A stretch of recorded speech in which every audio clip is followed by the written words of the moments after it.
मैं बाहर सोफे पर बैठ हुआ टीवी देख रहा था। मुझे चाचा के घर रहते हुए करीब 20 दिन गुजर गए थे, क्योंकि मेरे चाचा ज्यादातर विदेश में होते थे। इसी वजह से इनकी गैर मौजूदगी में मैं इनके घर रहता था। मगर इस बार चाचा ने अजीब बात कर दी। उनकी आंखों का ऑपरेशन हुआ था। डॉक्टर ने कहा था कि 20 दिन तक इनकी आंखों में पट्टी बंदी रहेगी, और इस दौरान चाचा चाहते थे कि मैं इनके होते हुए इनके घर पर ही मौजूद रहूं, क्योंकि अब वह घर की कोई भी चीज नहीं देख सकते थे और उनकी बीवी भी अभी छोटी थी।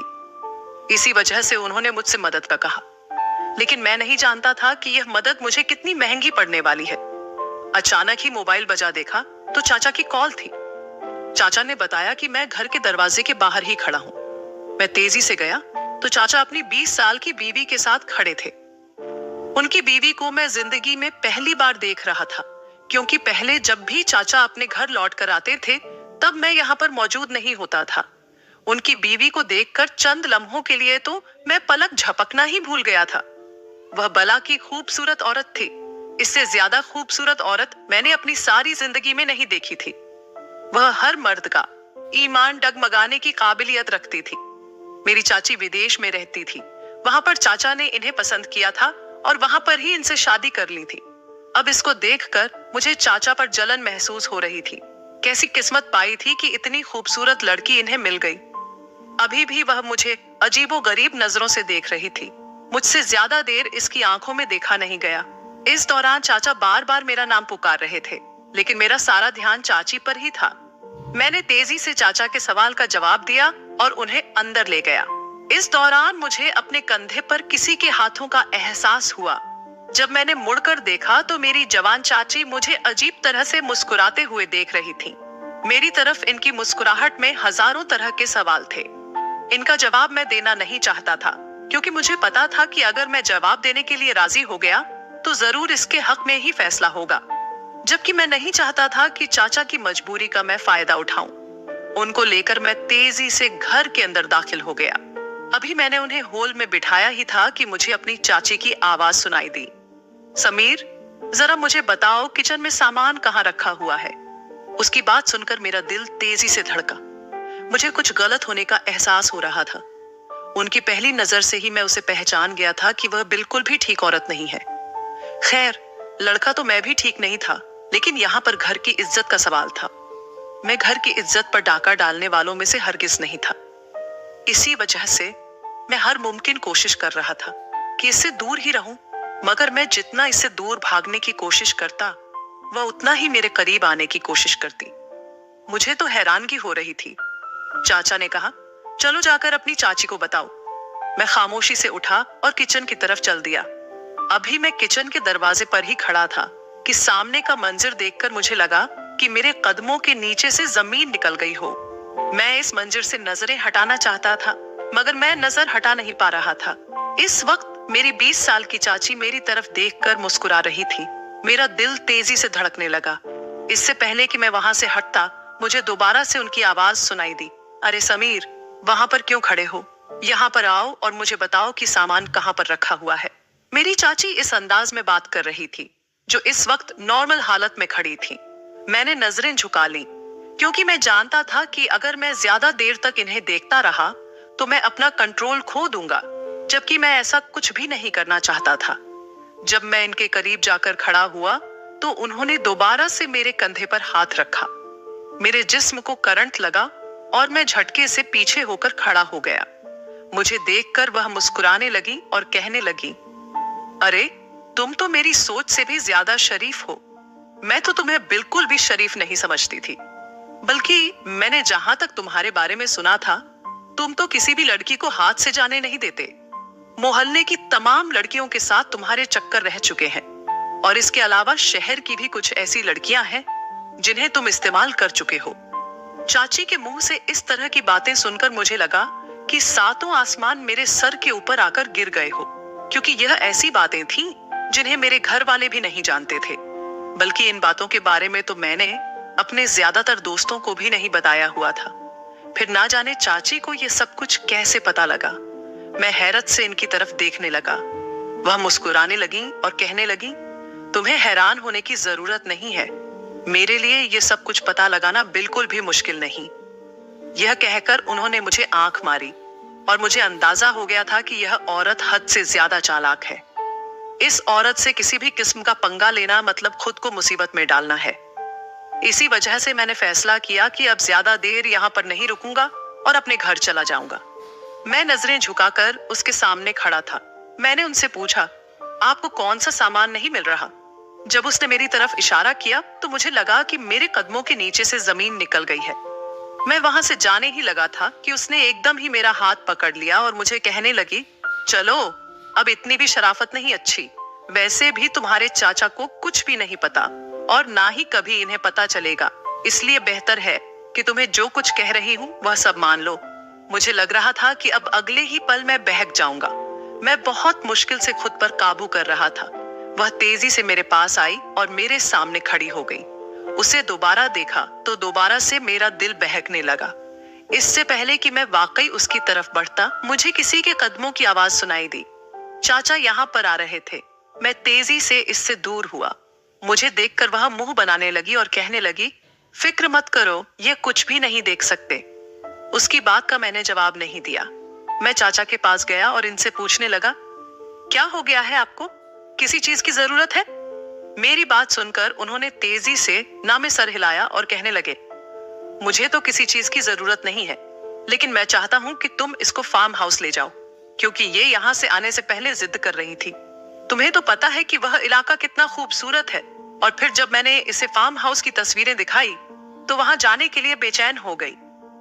मैंने एक नजर अपनी 20 साल की चाची पर डाली, जो इस वक्त बहुत ही अजीबोगरीब नजरों से मेरी तरफ ही देख रही थी। अचानक ही उसने मुझे इशारा किया, जिसे देखकर मैं शर्म से पानी पानी हो गया। मेरे दिल में तो आया कि चाचा को इनकार कर दूं, लेकिन चाचा ने बहुत मान से मुझे कहा था। मैंने चाचा को अपने साथ चलने के लिए कहा, लेकिन उन्होंने साफ इनकार कर दिया और मुझे कहने लगे, मैं बहुत ज्यादा थक गया हूँ, मैं यहाँ पर रहकर आराम करूंगा और तुम दोनों खुद जाकर घुमाओ। चाची भी कहने लगी, चलो अब तुम ही जल्दी करो, क्यों देर कर रहे हो? उसने मुझे बाजू से पकड़ा और मुझे घसीटकर आगे की तरफ ले जाने लगी। मैं पलटकर अपने चाचा की तरफ देख रहा था, लेकिन उनका ध्यान हमारी तरफ नहीं था। उनकी हमारी तरफ पीठ थी और वह ना जाने कौन सी सोच में डूबे खड़े थे।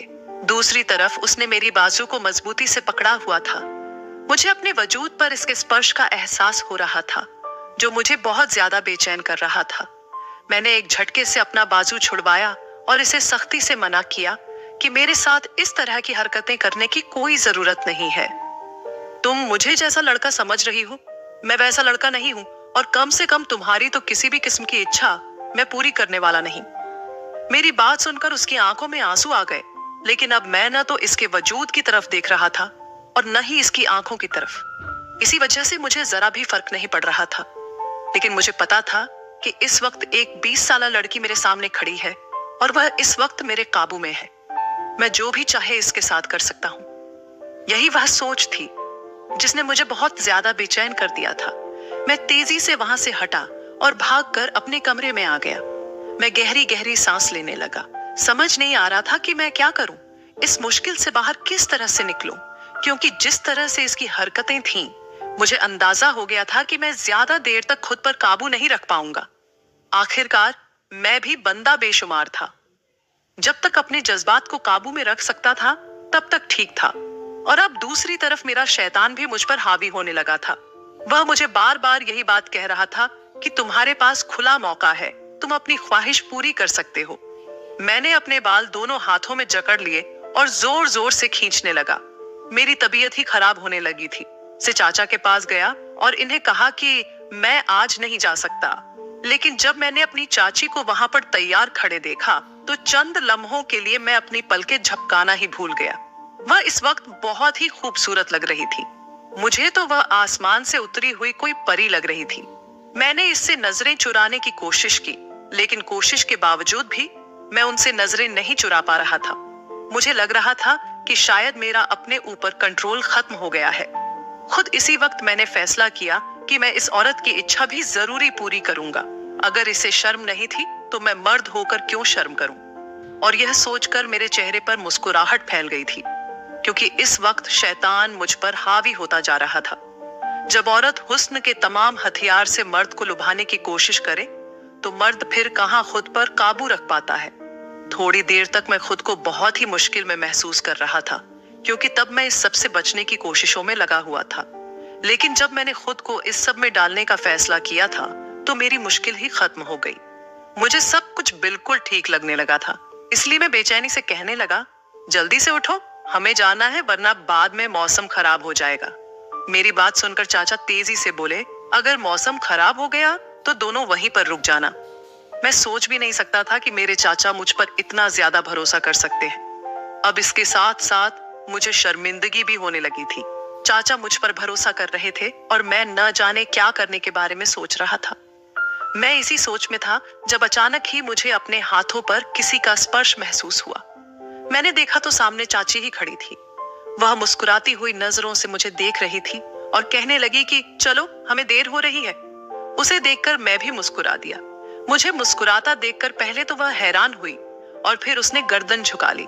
मैं उसे लेकर तेजी से गाड़ी की तरफ बढ़ गया। वह मुझे कहने लगी, तुमने तो बहुत जल्द ही हिम्मत हार ली।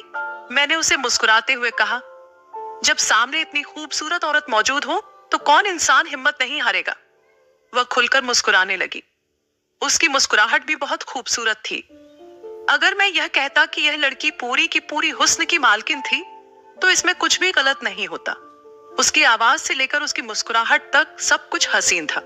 मैंने उससे पूछा, क्या वहां पर भी तुम दूसरे मर्दों को इसी तरह से अपनी तरफ आकर्षित करती थी?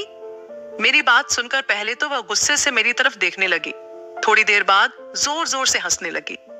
मुझे इसकी मानसिक हालत पर शक होने लगा, क्योंकि मैंने इसे किसी भी किस्म का मजाक नहीं किया था, बल्कि मैंने इसे एक सवाल किया था जो संजीदा था। वह मुझे कहने लगी, नहीं, मैं वहां के मर्दों को अपनी तरफ आकर्षित नहीं करती थी, क्योंकि तुम्हारा चाचा मुझे कमरे में बंद करके जाता था। मैं हैरान रह गया और उससे पूछने लगा, ऐसा क्यों है? मेरी बात सुनकर वह मुस्कुराने लगी और कहने लगी, दरअसल तुम्हारे चाचा ने मुझे एक बार रंगे हाथों पकड़ लिया था। मैंने उससे पूछा, फिर तुमने क्या किया? उसने कहा, करना क्या था, बस बहाना बना दिया कि वह मेरा सौतेला भाई था। तुम्हें तो पता है तुम्हारा चाचा कितना बेवकूफ इंसान है। अभी भी वह तुम्हें मेरे साथ भेज रहा है, हालांकि उसे अच्छी तरह से पता है कि तुम भी जवान हो और मैं भी जवान हूं। शैतान को बहकाने में जरा भी वक्त नहीं लगता, मगर वह है ना कि कुछ लोग सारी उम्र के लिए कम अक्ल ही रहते हैं। बस तुम्हारा चाचा भी इन्हीं लोगों में से एक है।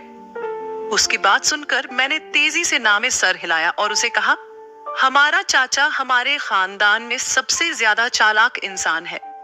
चाचा की चालाकी के सामने तो पापा की चालाकी भी ज्यादा देर नहीं ठहर सकती। मेरी बात सुनकर वह मुस्कुराने लगी और कहने लगी, हो सकता है ऐसा ही हो, लेकिन मेरे मामले में वह एक नंबर का बेवकूफ इंसान है और मुझे इसकी बहुत ज्यादा खुशी है। अभी भी तुम्हें नहीं पता कि वह मुझे कितनी बड़ी खुशी देने जा रहा है। अब की बार मैंने इसे घूरा तो वह खुलखुला कर हंसने लगी। फार्म हाउस यहाँ से 2 घंटे के फासले पर था। हमें गाड़ी चलाते हुए करीब आधा घंटा गुजर गया था। मेरा मन कर रहा था कि मैं उड़कर वहां पर पहुंच जाऊं। मैं जितना तेजी से आगे बढ़ने की कोशिश कर रहा था, इतनी ही रुकावटें मुझे तंग कर रही थीं। पहले तो रास्ते में गाड़ी खराब हो गई और फिर इसके बाद अचानक ही पेट्रोल खत्म हो गया। अभी भी मैं गाड़ी रास्ते में ही रोके खड़ा था। चाची बेचैनी से मेरी तरफ देख रही थी और मुझे कह रही थी, ये क्या ड्रामा लगाया हुआ है तुमने? तुम्हें नहीं पता कि अब मेरा सब्र जवाब दे रहा है। मैंने उसे डांटा और कहा, मेरी अपनी भी यही हालत है, इसी वजह से मुझे बातें सुनाना बंद करो। थोड़ी देर की कोशिशों के बाद वो गाड़ी ठीक हो गई। मैंने शुक्र का सांस लिया और दोबारा से फार्म हाउस की तरफ बढ़ने लगा। जैसे ही हम वहां पर पहुंचे, मौसम अचानक से बहुत खराब हो गया। तेज बारिश होने लगी थी। इस मौसम में गाड़ी चलाना मतलब खुद को खतरे में डालने के बराबर था। मुझे देखकर चाची मुस्कुराने लगी और कहने लगी, देखो, कुदरत भी हम पर मेहरबान हो गई है, मतलब आज हमारा दिन है। उसकी बात सुनकर मैं भी खुलकर मुस्कुराया। अभी हमें वहां पर खड़े बातें करते हुए थोड़ी ही देर हुई थी कि अचानक ही अपने पीछे किसी की मौजूदगी का एहसास हुआ। जब मैंने पलट कर देखा तो पीछे खड़े लोगों को देखकर मुझे लगा कि सातों आसमान मेरे सर के ऊपर आकर गिर गए हो। वहां पर मेरे चाचा का आधे से ज्यादा खानदान मौजूद था। हमें खड़ा देखकर मेरी नानी तेजी से आगे बढ़ी और मुस्कुराते हुए कहने लगी, अरे, तुम लोगों ने आने में इतनी ज्यादा देर क्यों कर दी? उनकी बात सुनकर मेरी ऊपर की सांस ऊपर और नीचे की सांस नीचे ही रह गई, क्योंकि मुझे टेंशन हो रही थी कि कहीं ऐसा ना हो कि थोड़ी देर पहले हम लोग आपस में जो बातें कर रहे थे वह बातें किसी ने सुन ली हो। लेकिन जिस तरह से नानी बात कर रही थी, इससे बिल्कुल भी नहीं लग रहा था कि उन्होंने थोड़ी देर पहले होने वाली हमारी गुफ्तगू सुनी है। मैंने एक नजर चाची के चेहरे की तरफ देखा। चाची के चेहरे पर इस वक्त 12 बजे हुए थे। इसकी हालत देखकर मुझे बहुत हंसी आ रही थी। इसके साथ साथ मुझे इन घर वालों पर गुस्सा भी आ रहा था, क्योंकि अब तो मैंने भी अपना दिमाग बना लिया था, लेकिन अब यहाँ आकर सब कुछ ही खराब हो गया था। चाची का मूड बहुत ज्यादा ऑफ था। वह सबसे बदतमीजी से बात कर रही थी और इसकी बदतमीजी मुझे गुस्सा दिला रही थी। मैंने एक दो बार आंखों ही आंखों में इसे तमीज से रहने का इशारा किया, लेकिन उसने मेरी तरफ भी ध्यान नहीं दिया। यूं लग रहा था जैसे वह इस वक्त अपने होश में नहीं है। वह बहुत ज्यादा गुस्से में लग रही थी। उसे गुस्से में देखकर नानी मुझसे पूछने लगी, अरे इस लड़की को क्या हो गया है? यह हर किसी को काट खाने को क्यों दौड़ रही है? नानी की बात सुनकर मैंने गहरी सांस ली। अब मैं इन्हें क्या बताता कि हम लोगों ने जो प्लान बनाया हुआ था, इस प्लान को आपने बहुत बुरी तरह से फेल कर दिया है। नानी ने जब मेरे चेहरे पर फैली हुई उदासी देखी तो मुझसे कहा, मुझे सच सच बताओ, तुम लोग क्या सोचकर बैठे हुए थे? उनकी बात सुनकर मुझे लगा कि सातों आसमान मेरे सर पर आकर गिर गए हो। अब वह मुझसे सवाल कर रही थी। मैं एकदम ही खामोश हो गया। फिर मैंने अपने आप पर काबू पाया और उन्हें बताया, दरअसल हमें उम्मीद नहीं थी कि आप सब लोग यहाँ पर मौजूद होंगे। नानी ने कहा, अरे तो हम कौन सा कोई गैर हैं? हम भी तो इंसान ही हैं और इसके अपने रिश्तेदार ही हैं। हमसे क्यों वह इतना ज्यादा चढ़ रही है? उनकी बात सुनकर मैंने ना समझी से कंधे उचका दिए। नानी भी मुंह ही मुंह में बड़बड़ाने लगी और उसे बातें सुनाने लगी। मैं भी खामोशी से बैठ गया और बाकी लोगों को बातें करता हुआ देखने लगा। इसी दौरान मैं अपने चेहरे पर किसी की नजरों की तपस महसूस कर रहा था और मुझे पता था कि मुझे देखने वाला कौन है। मगर थोड़ी ही देर बाद मेरी यह गलतफहमी दूर हो गई, क्योंकि मेरी तरफ चाची नहीं बल्कि मेरी अपनी एक कजिन देख रही थी। मेरी जब इससे निगाहें मिली तो इसने जल्दी से अपनी गर्दन झुका दी और इसके चेहरे पर शर्मीली सी मुस्कुराहट फैल गई। ये सब देखकर एक लम्हे के लिए तो मुझे यकीन ही नहीं आया, क्योंकि मैं अपनी इस कजिन को बचपन से ही बहुत पसंद करता था, लेकिन कभी भी अपनी मम्मी से रिश्ते की बात नहीं की थी, क्योंकि मुझे लगता था कि वे अमीर लोग हैं और हम जैसे आम लोगों में कभी भी रिश्ता नहीं करेंगे। अभी इसका देखने का और मुस्कुराने का अंदाज मुझे बता रहा था कि वह भी मुझे पसंद करती है और मुझे अपनाना चाहती है। मैं भी उसे देखकर मुस्कुराने लगा। अचानक ही मुझे लगा कि किसी ने मुझे चुटकी काटी हो। मैंने जल्दी से अपनी दूसरी तरफ देखा तो वहां पर चाची बैठी थी और वह बहुत ही गुस्से से मेरी तरफ देख रही थी। उसे गुस्से से अपनी तरफ देखता पाकर मैं मुस्कुराने लगा, लेकिन इस बेचारी का इतना बुरा हाल था कि वह मुस्कुरा भी नहीं पा रही थी। अब तो वैसे भी सब कुछ खराब हो चुका था। रात के वक्त वो मुझे कहने लगी कि मुझे घर वापस जाना है। मैंने एक नजर बाहर के मौसम पर डाली जो बहुत खराब था। मैंने उसे समझाया कि ऐसा मुमकिन नहीं हो सकता, मौसम बहुत खराब है और इस मौसम में गाड़ी चलाना बहुत खतरनाक है। बेहतर है कि सुबह तक इंतजार कर लो, सुबह होते ही मैं तुम्हें छोड़ आऊंगा। लेकिन वह बच्चों की तरह जिद कर रही थी। थोड़ी ही देर बाद मैंने उसे उसकी हालत पर छोड़ दिया और तेजी से अपने कमरे में वापस आ गया, क्योंकि अब यह लड़की कुछ ज्यादा ही मेरे सर पर सवार होने की कोशिश कर रही थी, जबकि मैं ऐसे लड़कों में से बिल्कुल भी नहीं था जो लड़कियों को अपने सिर का दर्द बना लेते हैं। सुबह दरवाजे पर दस्तक की आवाज पर मेरी आंख खुल गई। मैंने देखा कि सामने चाची ही खड़ी थी। अगले ही पल वह तेजी से कमरे के अंदर आने लगी। मैंने उसे बाहर ही रोक दिया और उसे कहा, खबरदार, जो तुमने यहाँ पर किसी भी तरह का तमाशा करने की कोशिश की। वो चंद लम्हों के लिए हैरान हुई और इसका हैरान होना बनता भी था, मगर रात के वक्त मैंने अपने दिल को बदल दिया था, क्योंकि मैं जानता था कि एक बहुत ही शरीफ लड़की मुझसे प्यार करने लगी है और वह मेरा इंतजार कर रही थी। मैंने भी फैसला किया था कि अब अपने आप को उसके लिए बचा कर रखूंगा। और जहां तक चाची जैसी लड़कियों का सवाल था, तो इन्हें तो हर जगह ही बहुत सारे लोग मिल जाते थे। इसीलिए मैंने गंदगी में हाथ मारने के फैसले से पीछे हटने का सोच लिया था, क्योंकि मैं जानता था कि अगर आज मैंने यह सब किया तो सारी उम्र मुझे पछताना पड़ेगा। इससे अच्छा था कि मैं उस लड़की के बंधन में बंधता और सारी जिंदगी बगैर किसी पछतावे के गुजारता। एक पल में मैंने अपना मन और फैसला बदल दिया। चाची अब तक वहां पर खड़ी हुई थी और हैरानी से मुझे देख रही थी। पहले तो वह बहुत ज्यादा हैरान हुई और फिर मुस्कुराते हुए कहने लगी, मुझे पता है कि तुम यहाँ इन लोगों की वजह से मेरे पास नहीं आ रहे, लेकिन तुम फिक्र मत करो। जब हम घर चले जाएंगे तो वहां पर कोई भी नहीं होगा और तुम जिस तरह चाहो अपनी ख्वाहिश पूरी कर लेना। उसकी बात सुनकर मैं खामोशी से उसके चेहरे को देखने लगा। मैंने अपने मुंह से एक शब्द भी नहीं कहा। थोड़ी ही देर बाद मैं उसे लेकर घर वापस आ गया। रात के वक्त वह फिर से बारीक कपड़े पहनकर मेरे सामने आ गई। अब वह चाचा के सामने ही शुरू होने वाली थी।